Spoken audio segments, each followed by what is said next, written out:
everyone, and welcome back to Plainest Pages. Today we're talking about the poem Twickenham Garden by John Donne.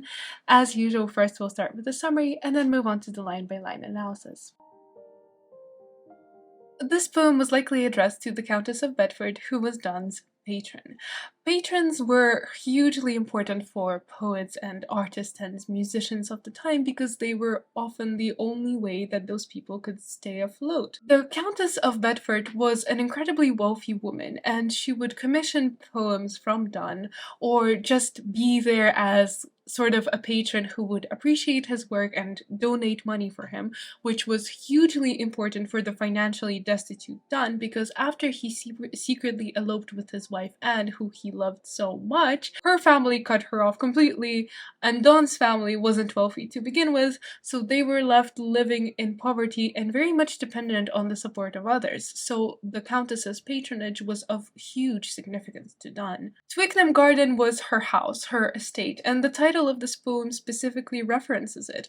It's very much intended to flatter and to say, "Thank you for supporting me." The garden could also be a reference to the Garden of Gethsemane or Eden. It's the idea of betrayal. It's very much in Donne's style, as we have seen in other poems, how he believes that oftentimes love can corrupt and there's a notion of true love. In this poem, likewise, we see a speaker who's so devoted to the Countess of Bedford, supposedly, that he is willing to give up his all. The poem is comprised of 3 9-line stanzas, largely in iambic pentameter throughout, and A, B, A, B, C, C, D, D is the rhyme scheme, highlighting that he is at once distant and separate, and is also near her. It's in unity. The speaker in this poem longs to be with this woman so much that he's willing to become a part of her garden, even if he recognizes that by being in the garden he somehow corrupts its beauty, and that his love weighs on the Countess, but he just cannot stop himself from loving her. Blasted with sighs and surrounded with tears, hither I come to seek the spring, and at mine eyes and at mine ears receive such balms as austere everything. But oh, self-traitor, I do bring the spider love which transubstantiates all, and can convert manna to gall, and that this place may thoroughly be thought true paradise. I have the serpent brought. Blasted with sighs, it's a metaphor. Surrounded with tears, it's a very hyperbolical start to the poem. It highlights and emphasizes how much the speaker has suffered. He wants this to be known through the very first line because this, like some of Donne's other personas, is very much an attempt to guilt-trip the woman into suddenly loving him back and reciprocating his feelings. It's also very much poking fun at the notions of the time of the courtly lover, the man who suffers so much for his love that he's physically ill with it, the man who lays in bed with a fever because he's so passionate for his woman, the man who cries and weeps because she won't love him back, or because they can't be together, or because he hasn't seen her in a while. And so we have that image of the courtly lover, and blasted with sighs, it's a trochee. He's so angry that he cannot even keep this rhythm of this poem that he's devoting to his loved ones because he's so deeply angry. He's so furious at himself for the spider love, for the situation in general. And hither is the archaic form of here. Here I come to see the spring, which is a symbol of rebirth and fertility and renewal. Here to this place he comes to seek spring, he comes to seek renewal, he comes to see fertility, he comes to perhaps seek new love or new feelings or new opportunities.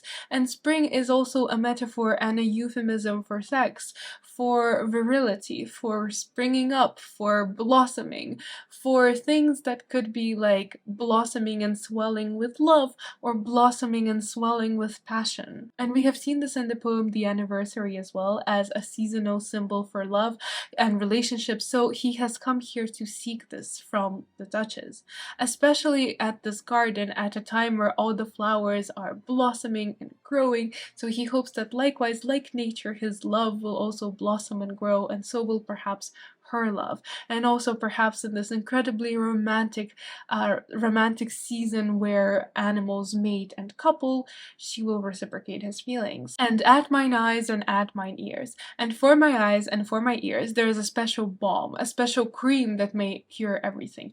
In other words, all my senses are hurt because you don't love me back. But spring will solve my problem. So it's almost like solving love is at once the cause of the problem and the solution. Spring can also be the thing that will cure all aches and ailments. Love can do that. But of course, for cure, this thing of love that comes from unrequited love. But oh, self-traitor. So this exclamation actually brings forward this idea that he's a traitor to himself because he's bringing into this beautiful garden something that is going to spoil everything, a spider love. It's a very fascinating conceit of a dark and twisted love, of spider love. He says, transubstantiates all. So it's this idea of something that is so dark, so rotten, so disgusting, like a spider, like a pest, that it can ruin everything, that even this beautiful garden with all its flowers and earthly bloom can be destroyed once I, self-traitor, have brought this in. And self-traitor, so it implies that like by feeling this love for her, he also feels love for himself. Again, that idea of like platonic unity and two souls being together, so he thinks that she's his soulmate even though she's not, and he's being a traitor to himself by bringing in a love that can hurt her and thus hurt him. He then uses this religious image of manna, the bread of heaven, which he is going to turn into gall. So the most heavenly thing, the most delicious thing that you're supposed to have ever tasted, this like bread of heaven, is going to be turned into something gall, something bitter, something almost like rotten, something disgusting because of the spider love. And if you consider this place to be true paradise, the Garden of Eden, I have the serpent brought. So in other words, he's saying that he's the traitor, the demon, the devil. The garden is the true paradise, like Eden, this idyllic place, and by bringing in the spider love, this unrequited terrible dark love, he's going to pollute and twist everything. 'Twere wholesomer for me that winter did benight the glory of this place, and that a grave frost did forbid these trees to laugh and mock me to my face, but that I may not this disgrace endure, nor yet leave loving love, let me some senseless piece of this place be. Make me a mandrake, so I may grow here, or a stone fountain weeping out my ear. It would have been better for me, 'twere wholesomer for me, that winter did benight the glory of this place, so that the winter would have ruined the beauty and the glory of this place. So not me with my spider love, but winter with its harsh and serious conditions. So he's saying that like, oh look, this garden is so lovely and warm with all these spring flowers, and I'd rather that it was the winter that would have killed off all the flowers with its cold and harsh weather than me with my spider love. Benight the glory of this place. Benight quite literally means make night, so cover up the light, cover up this idea of purity and clarity and the lightness of being, and make it into something dark and disturbing and pervasive. This coldness, this frost would become pervasive, just like she has those feelings for me, is very much the sentiment.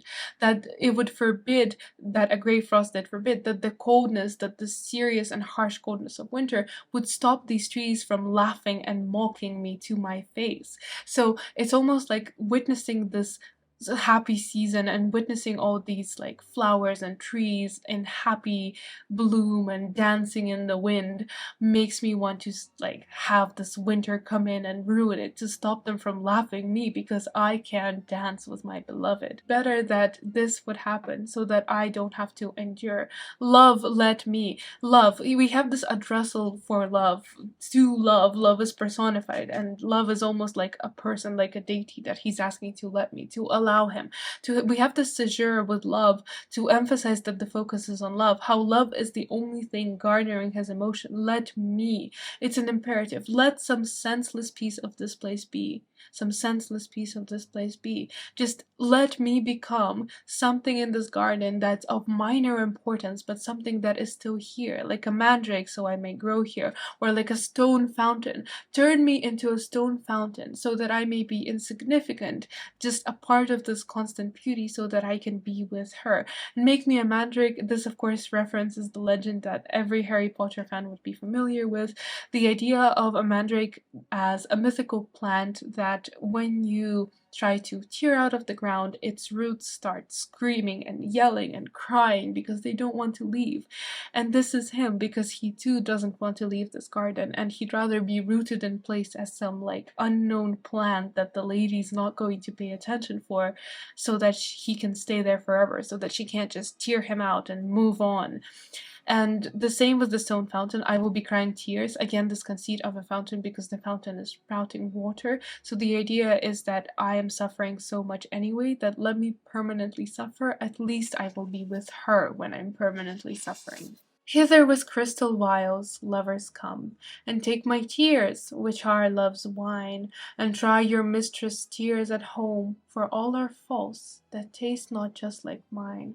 Alas, hearts do not in eyes shine, nor can you more judge woman's thoughts by tears than by her shadow which she wears.